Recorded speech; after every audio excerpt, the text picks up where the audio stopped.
My name is Amy Khin, and I am a doctoral candidate in social and political thought at York University.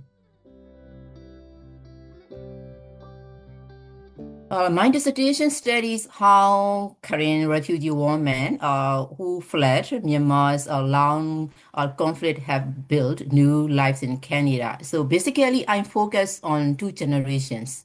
So those who arrived as mothers and those who arrived as children or teenagers to understand how caregiving, cultural memory, and resilience shape their settlement experiences across generations. So it is about how refugee women and their families start over in a new and familiar host country. I look at how they care for their children, keep their cultural tradition alive, and stay strong as they adapt to life in Canada. And it also shows that integration is not only about jobs or language.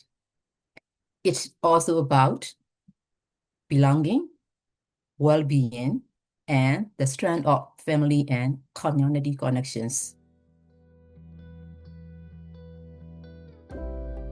I was motivated to study these topics because the voices and knowledge of marginalized refugee women are too often overlooked in both research and policy.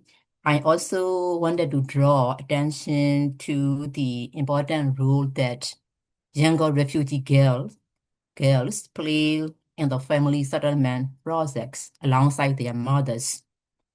All of my interview participants are protracted refugees who live in camps for many decades before coming to Canada.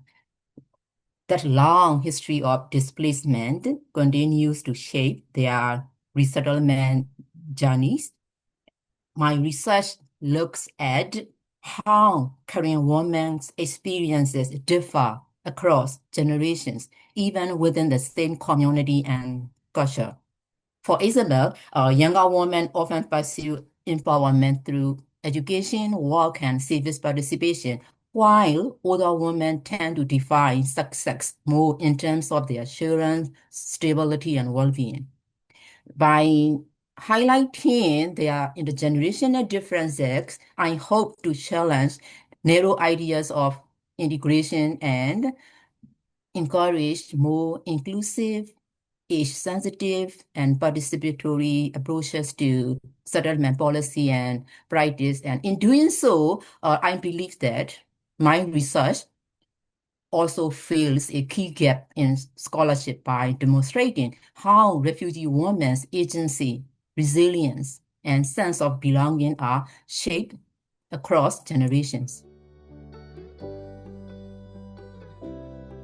My favorite part of this research is listening to the stories of Korean women across generations and learning how they navigate life after resettlement. One of my guiding questions is how do Korean refugee women in Canada across two generations experience, interpret, and shape integration differently? So hearing their reflections on my question in terms of caregiving, resilience, and cultural memories is both humbling and inspiring. I also value connecting their life experiences with feminist and intersectional theory because it shows how personal stories challenge narrow ideas of integration and open up new ways of understanding family and community settlement.